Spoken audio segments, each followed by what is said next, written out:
I'm going to talk to you today about something that we really need to recognize as a society. It is aimed at women, and some men might not want to hear this, but I think most men either will want to hear it, listen to part of it, and then say to their wives, hey, honey, you should sit here and listen to this. I don't know how many women have gone through this, but I hear it in my office time and time again. And a woman comes in and they say, they've checked me. I went to the neurologist. I went to the rheumatoid doctor. My internist. My internist believes me, but everyone else says it's in my head. And okay.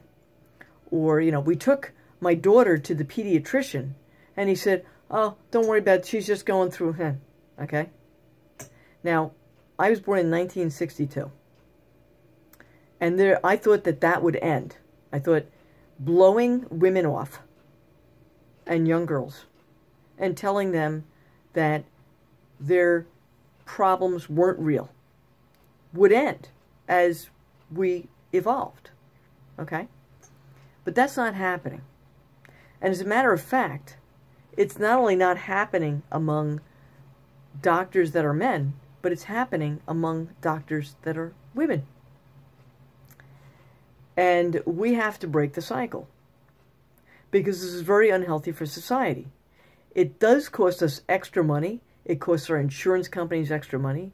And when we get misdiagnosed and we're given the wrong pharmaceuticals, perhaps, by the medical community, it costs even more money and more time. It costs lives. It takes away the quality of life of the women or the children or the girls that this happens to, which is a lot. If I have had 30 to 40 misdiagnoses in my almost 55 years, that's at least the ones I know about, okay? And I've seen the ones, I've fired pediatricians and doctors over my daughters. And my daughters are 12 and a half and 14 and a half. And they've had at least 10 misdiagnoses or ignoring what I'm saying to them. I would say that would be even bigger. It'd be even more than that. So it's at least 10 misdiagnoses plus all the ignoring stuff. Okay? Because what would I know? I'm an LMT. I mean, come on. I didn't go to medical school, right? What would I know?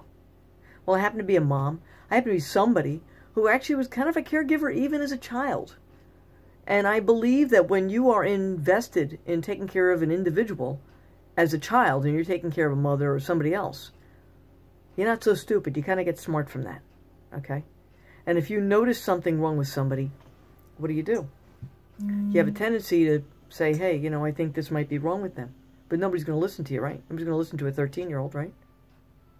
I've had this happen to child clients of mine. And they Googled their disease, and they found out that they had the disease that they Googled. And it took a lot of doctors and convincing to believe that that child had that disease. But indeed they did. And as a matter of fact, sometimes it runs in the family and nobody knew it. Nobody really researched it as much. So I'm coming to say this.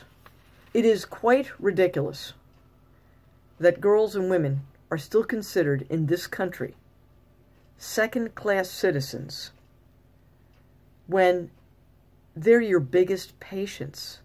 They're your biggest customers in the medical field. And you're treating them lousy. And you're bilking. And you're stealing in the medical field.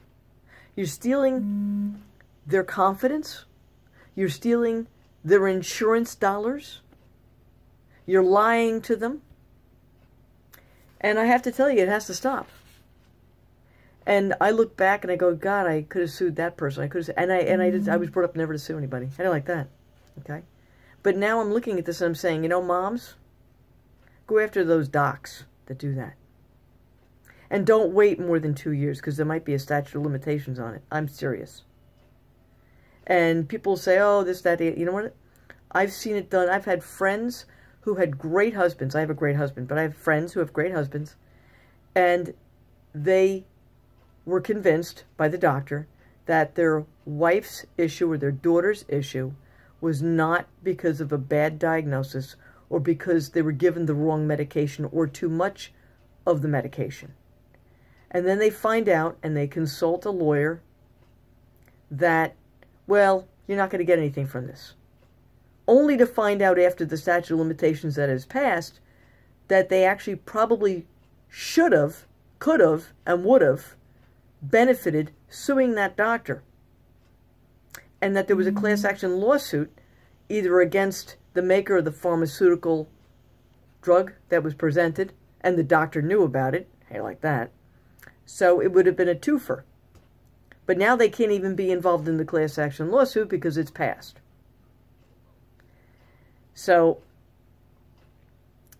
I'm noticing that you have to get the law on your side. And this is where we're spending some of our dollars. Because we, as women are treated as second-class citizens in the medical field when we go to get checked. And we have dollar signs. We walk in the door, it's ka-ching, ka-ching. And if we ask too many questions, the doctors don't like it. Well, tough. Because we are also the customer. And many of us pay into our insurance. Okay? In one way or another, we do. So, food for thought. And I know there's going to be some people out there that don't like this, but it's true. And women have to start recognizing that the medical field, in many ways, still see us as a second-class citizen. Chew on that one for a while. Have a great night. Stay safe and be well.